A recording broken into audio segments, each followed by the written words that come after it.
புத்தகம் என்ற ஒன்று இல்லை என்றால் வைரமுத்து என்ற விவசாய குடும்பத்து சிறுவன் கலெக்டர் முன்னிலையில் இன்று திருவள்ளூர் மாவட்டத்தில் ஒரு உரையாற்ற வந்திருக்க மாட்டான். இந்த இடத்திற்கு என்னை அழைத்து வந்தது புத்தகம். எனக்கு புகழ் கொடுத்தது புத்தகம். எனக்கு அறிவூட்டியது புத்தகம். என் வாழ்வை செறிவூட்டியது புத்தகம். என் புகழை விரிவூட்டியது புத்தகம். எனக்கு நெறிகாட்டியது புத்தகம். எனக்கு நிலைத்த புகழை தந்தது புத்தகம் என்று நான் உறுதியாக நம்புகிறேன். மாணவ கண்மணிகளுக்கு நீங்கள் சொல்லித்தர வேண்டியது பாட புத்தகங்களை படிப்பது மட்டும் அல்ல. பல பெற்றோர்கள் நினைக்கிறார்கள், சயின்ஸ் படிச்சியா, பூகோளம் படிச்சியா, பிசிக்ஸ் படிச்சிட்டியா, இங்கிலீஷ் எழுதி பார்த்துட்டியா, ஸ்பெல்லிங் மிஸ்டேக் இல்லாமல் எழுதுவாயா என்று கேட்பதோடு நிறுத்திக் கொள்கிறார்கள். மார்க், நீதான் முதல் மார்க் வாங்கணும், 90 வாங்கணும் என்று வற்புறுத்துகிறீர்கள். மகிழ்ச்சிதான்.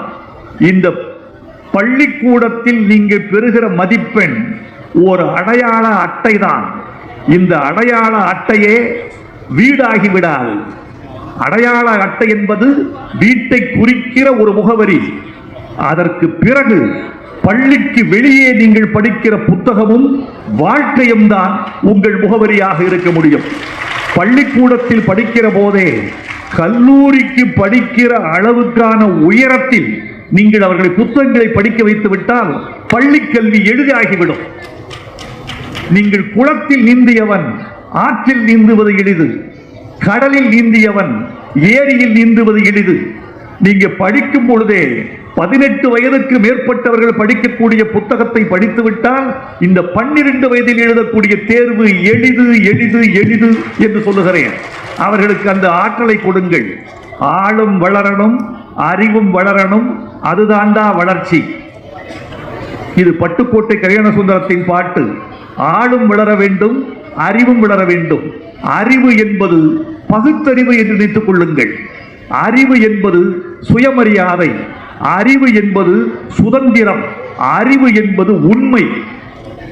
அறிவு அற்றங்காக்கும் கருவி என்று திருவள்ளுவர் சொல்லி இருக்கிறார் என்றால் உண்மையை நம் பிள்ளைகளுக்கு சொல்லிக் கொடுங்கள்.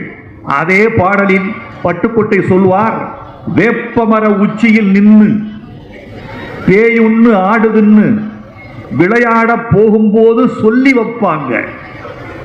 உன் வீரத்தை கொழுந்திலேயே கிள்ளி வைப்பாங்க. வேலையற்ற வீணர்களின் மூளையற்ற வார்த்தைகளை வேடிக்கையாக கூட நம்பிவிடாதே. நீ வீட்டுக்குள்ளே பயந்து கிடந்து வெம்பி விடாதே. இந்த பாடலை நான் பாட்டு புத்தகத்தில் படித்தது நோட்டு புத்தகத்தில் எழுதி வைத்திருந்தேன். என்னுடைய பள்ளி நாட்களில் நோட்டு புத்தகத்தில் எழுதி வைத்த பாட்டைத்தான், என்னை முன்னேற்றிய பாட்டை வரிகளை என் பிள்ளைகளுக்கு சொல்லிக் கொடுக்க வந்திருக்கிறேன். வேப்ப மரத்தின் அடியில் இரவில் படுத்திருந்தால் அந்த பேய் உங்களை பிடித்துவிடும், நீ ரத்தம் வழிய இறந்து விடுவாய் என்று ஊர் சொல்லுகிறது. இது சரியா?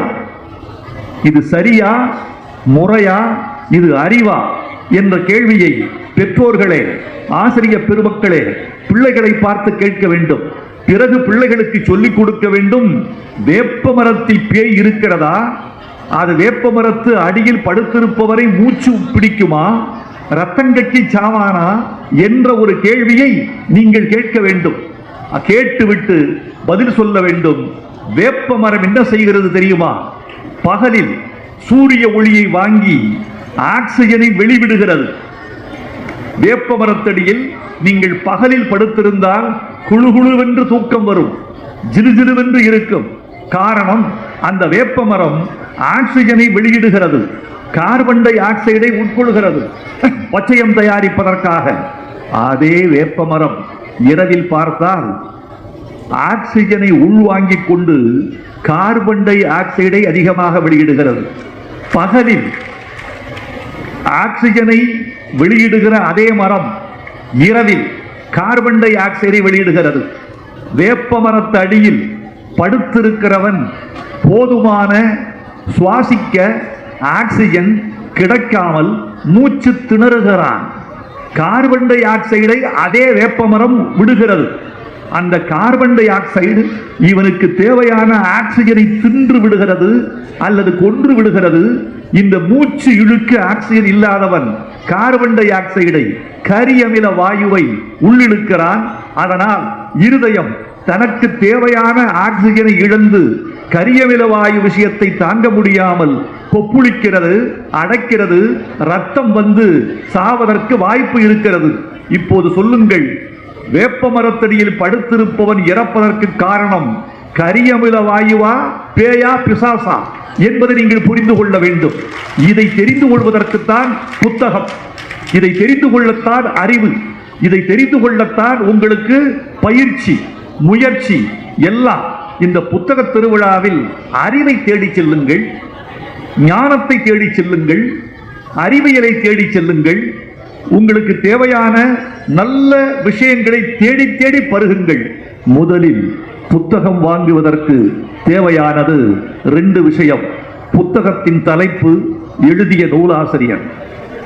நீங்க புத்தகம் வாங்குறீங்களோ வாங்கலையோ அது 2ஆம் பட்சம். புத்தக காட்சிக்குள் போய்விட்டு வந்து என்னென்ன புத்தகத்தை உங்கள் நெஞ்சில் நிறுத்திக் கொண்டீர்கள் என்பதுதான் புத்தக காட்சியின் முதல் வெற்றி. இதுதான் இந்த புத்தகம், இதை எழுதியவர் இவர். இந்த புத்தகத்தின் பெயர் இது. பெண் ஏன் அடிமையானாள், இது பெரியார் புத்தகம். சங்கத்தமிழ், இது கலைஞர் புத்தகம். ரோமாபுரி ராணிகள், இது அறிஞர் அண்ணா புத்தகம் என்று தெரிந்து கொண்டு, கங்கை எங்கே போகிறாள், இது ஜெயகாந்தன் புத்தகம். புதுமை பித்தன் சிறுகதைகள், இது புதுமை பித்தன். மோகமுள், இது ஜானகிராமன் புத்தகம் என்று நீங்கள் புரிந்து கொண்டால், நான் ஏன் நாத்திகனானேன், பகத்சிங் எழுதிய புத்தகம் என்று நீங்கள் ஆசிரியர்களின் பெயர்களையும் அந்த நூல்களையும் தெரிந்து கொண்டால் அதிலேயே நீங்கள் பாதி அறிவாளியாகி விடுகிறீர்கள். நண்பர்களே, இந்த யுகத்துக்கு தேவையான வாழ்க்கையை நீங்கள் கற்றுக்கொள்ள வேண்டும். மனிதன் 4வது யுகத்தில் இருக்கிறான். எங்கள் அறிவு கண்மணிகள் அதிகமாக வந்திருக்கிறீர்கள். நீங்கள் அறிவை ஆராதிக்கக்கூடிய பெருமக்கள் இருக்கிறீர்கள். அதனால் உங்களோடு இந்த ஆழ்ந்த ஒரு கருத்தை பகிர்ந்து கொள்ள வேண்டும் என்று ஆசைப்படுகிறேன். மனிதன் 4வது யுகத்தில் இருக்கிறான். மனிதன் சந்தித்த முதல் யுகம் வேட்டை யுகம். ஏன் வேட்டை யுகம் என்றால், அவனுக்கு உணவு கிடைக்கவில்லை, காய்கறிகள் போதவில்லை, விவசாயம் கண்டறியப்படவில்லை, விலங்குகளை வேட்டையாடி உண்டான், கல்லில் ஆயுதம் தயாரித்தான். அது வேட்டை யுகம். உணவை அவன் தேடி தேடி உணவை துரத்தி துரத்தி சென்றான். அது வேட்டை யுகம். ஒரு நாள் அவனுக்கு சிந்தனை வந்தது, இந்த உணவை நாம் தேடி போகாமல் அந்த உணவு நம்மை தேடி வந்தால் என்ன என்று ஒருவன் சிந்தித்தான். அவன் கண்டுபிடித்ததுதான் விவசாயம்.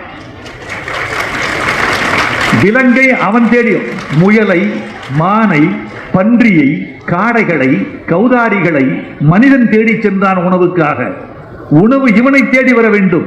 நெல் வீட்டுக்கு வர வேண்டும், சோளம் வீட்டுக்கு வர வேண்டும், எள் வீட்டுக்கு வர வேண்டும், காய்கறிகள் வீட்டுக்கு வர வேண்டும்.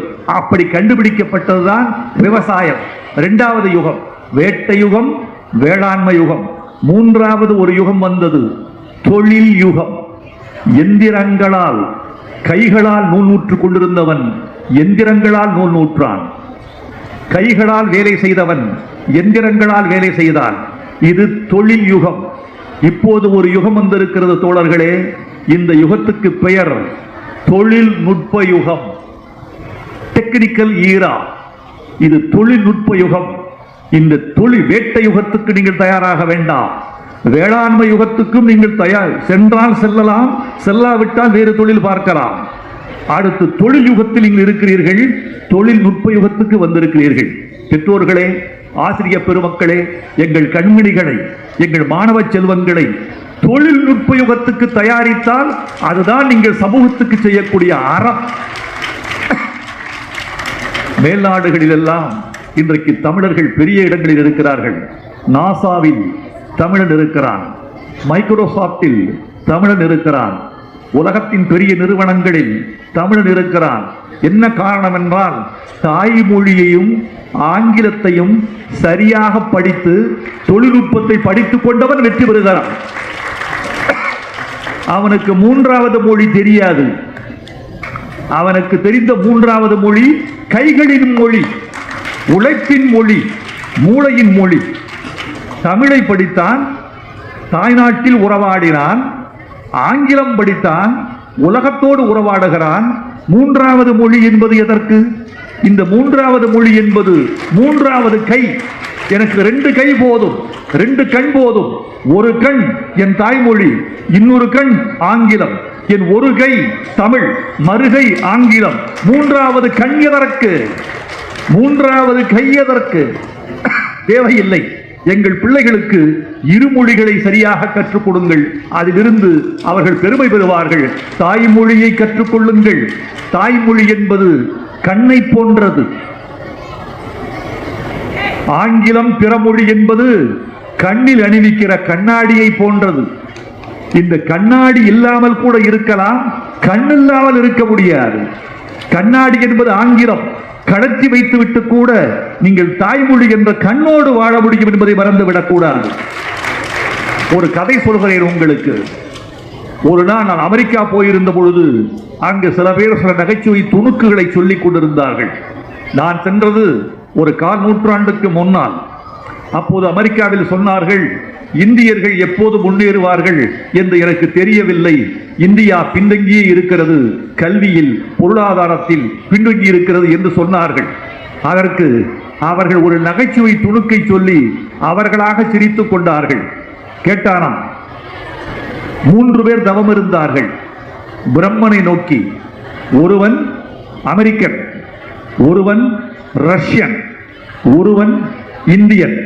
இந்த 3 பேரும் பிரம்மாவை நோக்கி தவம் இருந்தார்கள். நீண்ட தவத்துக்கு பிறகு பிரம்மன் பிரசன்னமானான். பிரம்மனை பார்த்து பிரம்மன் கேட்டான், 3 பேர் தவம் இருக்கிறீர்கள், அமெரிக்கனே ஏன் தவம் இருந்தாய்? உனக்கு என்ன வேண்டும்? எனக்கு ஒன்றும் வேண்டாம் பிரம்மனே, ஒரே ஒரு கேள்வி, அதற்கு நீ பதில் சொன்னால் போதும். என்ன கேள்வி? எப்போது உருப்படும் என் தேசம்? அமெரிக்காக்காரன் கேட்கிறான் பிரம்மன்ட்ட, எப்போது உருப்படும் என் தேசம்?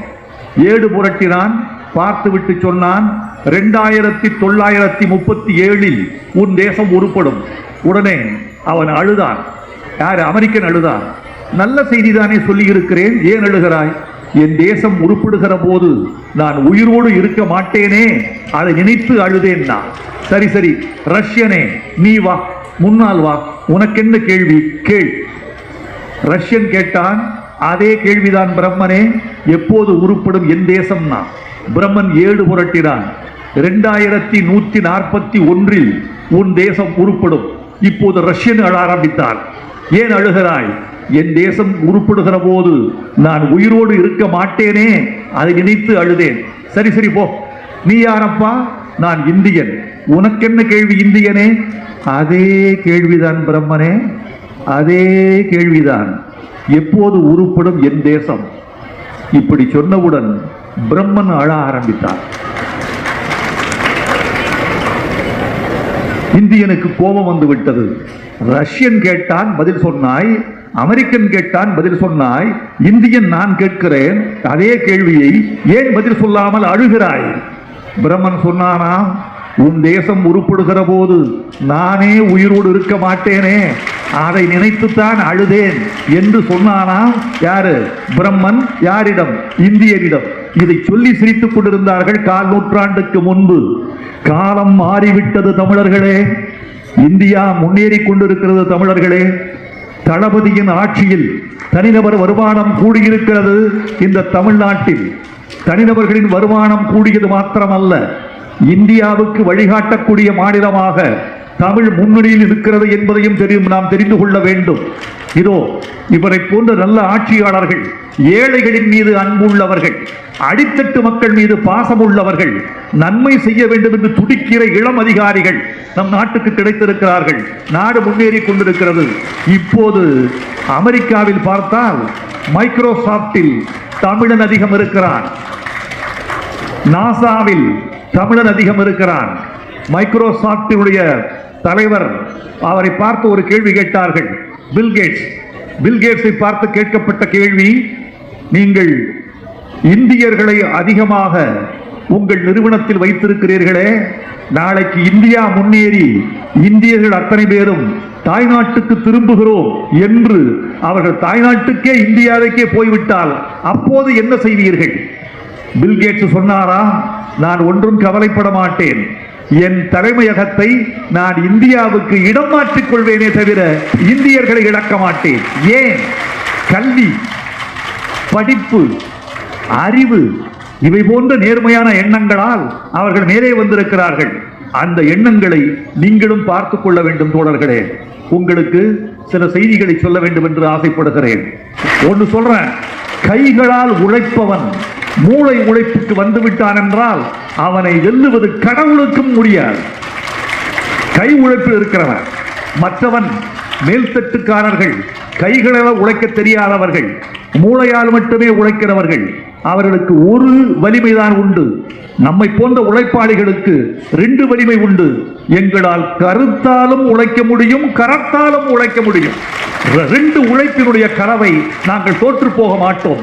வேட்டையாடிய இனத்தில் பிறந்தவர்கள், வேளாண்மையில் இருந்து வந்தவர்கள். இந்த தொழில்நுட்ப யுகத்திலும் எங்கள் மூளையை பயன்படுத்துவோம், வெல்வோம் என்று அவர்களுக்கு நம்பிக்கை இருக்கிறது. எப்படி? வெட்டுக்கிளிக்கு வெள்ளை ரத்தம் உங்களுக்கு பல பேருக்கு தெரியாது. எல்லோருக்கும் சிவப்பு ரத்தம், வெட்டுக்கிளிக்கு வெள்ளை ரத்தம். இதை சொன்னவுடன் உங்களுக்கு வியப்பாக இருந்தது. எனக்கும் வியப்பாகத்தான் இருக்கிறது. முதலில் இதை படித்த பொழுது, மழை பெய்யும் போது மழைக்குள் நனையாமல் பறக்கிற ஒரு பூச்சி உண்டு. மழை இடுக்கில் பறக்கிற பூச்சி ஒரு இடத்துல இருக்காது. மழைக்குள் பறந்து நனையாமல் போய்விடுகிற பூச்சி ஒன்று உண்டு.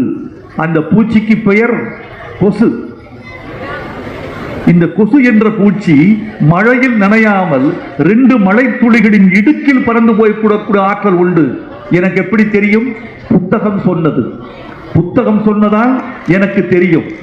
சூரியனில் இருந்து இந்த பூமிக்கு வெளிச்சம் வந்து சேருவதற்கு 8 நிமிடங்களும் 27 நொடிகளும் ஆகின்றன. இந்த 8 நிமிடங்களும் 27 நொடிக்கும் பிறகுதான் முதல் சூரிய வெளிச்சம் இந்த பூமியை முத்தமிடுகிறது. எனக்கு எப்படி தெரியும்? புத்தகத்தால் தெரியும். ஈற்றடி முச்சீராய் ஏனையடி நாற்சீராய் இயற்சீரும் வெண்சீரும் வந்து இயற்சீர் வெண்டளையும் வெண்சீர் வெண்டளையும் விரவி வந்து செப்பலோசையோடு நாள் மலர் காசு பிறப்பு என்ற வாய்பாடுகள் ஒன்றால் முடிந்தால் தான் அது வெண்பா. இது எனக்கு எப்படி தெரியும்? புத்தகம் படித்தேன், தெரியும். மேல்நாடுகளில் பெண்கள் நான் பிரசவத்திற்கு ஒத்துழைக்காமல் போய்விட்டார்கள். ஆண் பிள்ளைகளை ஆண்கள் பெற்றுக் கொள்ளட்டும், பெண் பிள்ளைகளை மட்டும் நாங்கள் பெற்றுக் கொடுக்கிறோம் என்று பெண்கள் போராட்டம் நடத்தினார்கள். முடியாதம்மா, இயற்கை பிள்ளை வருவதற்குரிய வைத்தியத்தை உங்களுக்குத்தான் கொடுத்திருக்கிறது, அந்த வாய்ப்பை எங்களுக்கு இல்லை என்று ஆண்கள் துடித்தார்கள். பெண்கள் சொன்னார்கள், பிரசவத்தின் போது நாங்கள் வலி இல்லாமல் பிரசவம் பார்ப்பதற்கு என்ன வழி என்று கேட்டார்கள். விஞ்ஞானிகள் கண்டுபிடித்தார்கள் ஒரு மருந்தை. அந்த மருந்துக்கு பெயர் எப்பிடியூரல். பிரசவ வலி, இடுப்பு வலி எடுத்தவுடன் முதுகுத்தண்டில் அந்த எப்பிடியூரல் என்ற மருந்தை செலுத்திவிட்டால் இடுப்புக்கு கீழே மரத்து போகும். உணர்ச்சி இருக்கும், மூளை அறிவு இருக்கும், இடுப்புக்கு கீழே மரத்து போகும். குழந்தையை சுலபமாக வெளியே எடுத்து விடுவார்கள் மருத்துவர்கள். அந்த மருந்துக்கு பெயர் எப்பிடியூரல். எனக்கு எப்படி தெரியும்? இது படிப்பால் தெரியும், படித்ததால் தெரியும். ஈறுகட்ட எதிர்மறை பெயரச்சத்தில் வல்லினம் மிகும் என்பது எனக்கு எப்படி தெரியும்? புத்தகத்தால் தெரியும். சில கிரகங்களுக்கு 7-8 நிலாக்கள் இருக்கின்றன என்பது எனக்கு தெரியாது, புத்தகத்தில் படித்தால் தெரியும். எஸ்கிமோக்கள் போகிற வண்டிகளுக்கு சக்கரங்கள் இல்லை, அதற்கு பெயர் ஸ்லட்ஜ் என்ற வண்டி. அது பனிக்கட்டியில் சக்கரம் இல்லாமலே தவழ்ந்து செல்லும். கடலின் மீது படகு போவது போல் பனியின் மீது சக்கரம் போகாத ஒரு வண்டிகள் உண்டு, அதற்கு பெயர் ஸ்லட்ஜ். எனக்கு எப்படி தெரியும்? இதெல்லாம் எனக்கு புத்தகம்தான் சொன்னது. புத்தகத்தை படியுங்கள். புத்தகம்தான் உங்கள் அறிவு, புத்தகம்தான் உங்கள் எதிர்காலம், புத்தகம்தான் உங்கள் வாழ்க்கை. உங்களோடு உரையாடுவதற்கு இன்னொரு அறிவாளியை தேடுங்கள். 2 மனிதர்கள் சந்தித்தால் என்ன பேசுகிறான் தமிழன் தெரியுமா? முதல் பேசுவது அரசியல், அடுத்து பேசுவது சினிமா, அதற்கு அடுத்து பேசுவது ஆன்மீகம். முதலில் சினிமா, முதலில் அரசியல், பிறகு சினிமா, பிறகு ஆன்மீகம். 2 தமிழர்கள் சந்தித்துக் கொண்டால் இதைத்தான் பேசுகிறார்கள். இனிமேல் 2 தமிழர்கள் சந்தித்துக் கொண்டால் ஆளுக்கு ஒரு திருக்குறள் சொல்லி உரையாடலை தொடங்க வேண்டும் என்பதை எழுதப்படாத சட்டமாக வையுங்கள். அன்று தெரியும் உங்களுக்கு. பிள்ளைகளே, உங்கள் பெற்றோர்களை மதிக்க வேண்டும். பெற்றோர்களுக்கு ஒரு வார்த்தை, தயவு செய்து எங்கள் பிள்ளைகளை சந்தேகப்படாதீர்கள். இவர் எங்கு போகிறார், எங்கு வருகிறார், இவள் என்ன செய்கிறாள், எங்கு போகிறாள், சந்தேகப்படாதீர்கள். இவன் அறிவற்றவன், இவள் முட்டாள் என்று உங்கள் பிள்ளையை நீங்கள் தீர்மானிக்க கூடாது. நான் உங்களுக்கு ஒன்று சொல்லிவிட்டு போகிறேன். எந்த புற்றில் எந்த பாம்போ என்று பார்க்காதீர்கள், எந்த பூவில் எந்த தேனோ என்று பாருங்கள். எங்கள் பிள்ளைகள் வளர்வார்கள். அவர்களை வளர்த்து விடுங்கள். பிள்ளைகளே, உங்களுக்கு 2 சொல்.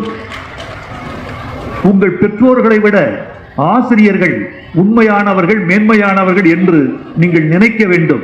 ஏன் தெரியுமா? பெற்றோர்களோடு பகிர்ந்து கொள்ள முடியாத செய்திகளை கூட நீங்கள் ஆசிரியர்களோடு பகிர்ந்து கொள்ளலாம். ஆசிரியர்கள் உங்களுக்கு 2ஆம் தந்தை, 2ஆம் தாய் என்று நீங்கள் கருதி கொள்ள வேண்டும். அப்படி சொல்ல வேண்டும். ஆசிரியர்களுக்கு ஒரு வார்த்தை, ஆசிரியர்களே, உங்களை நான் மதிக்கிறேன், நேசிக்கிறேன். ஆனால் நீங்கள் யாரை நேசிக்கிறீர்கள் தெரியுமா? உங்கள் வகுப்பில் எவன் 90 மார்க் வாங்குகிறானோ, எந்த பெண் 95 விழுக்காடு மதிப்பெடுக்கிறாளோ அவளைத்தான், அவனைத்தான் நீங்கள் அடிக்கடி பார்க்கிறீர்கள், பேசுகிறீர்கள். அவன் முகத்தை பார்த்துத்தான் நீங்கள் பாடம் நடத்துகிறீர்கள். அவன் வந்து விட்டானா என்று எட்டி பார்க்கிறீர்கள். இப்படித்தான் முதல் மதிப்பெண் வாங்குகிற பையனையும் பெண்ணும் தான் நீங்கள் அதிகமாக கவனிக்கிறீர்கள். உங்களுக்கு ஒரு வார்த்தை, தயவு செய்து இனிமேல் கடைசி மதிப்பெண் வாங்குகிற பையனையும் பெண்ணையும் நீங்கள் தத்தெடுத்துக் கொள்ள வேண்டும். அவர்களைத்தான் நீங்கள் தத்தெடுத்துக் கொள்ள வேண்டும். அவர்களுக்குத்தான் நீங்கள் பாடம் சொல்ல வேண்டும். அவர்களுக்குத்தான் நீங்கள் தலையை தடவி கொடுத்து, நான் இருக்கிறேன் மகனே, நீ படி, உன் மனசில் இருக்கும் அவநம்பிக்கையை போக்கிவிடு, உன் தாழ்வு மனப்பான்மையை நீக்கிவிடு என்று அவர்களுக்கு சொல்லி நீங்கள் ஒரு புதிய உலகத்தை ஊட்ட வேண்டும் என்று உங்களை அன்போடு கேட்டுக்கொள்கிறேன். உங்கள் உலகம் பூட்டி கிடக்கிறது. உங்கள் பொன்னும் பொருளும் அறிவும் உள்ள உங்கள் உலகம் பூட்டி கிடக்கிறது. அந்த பூட்டி கிடக்கிற அந்த பூட்டுகளை திறப்பதற்கு ஒரே சாவி புத்தகம், புத்தகம், புத்தகம் என்று நினைத்துக் கொள்ளுங்கள். வாழ்க தமிழ், வெல்க தமிழ்நாடு.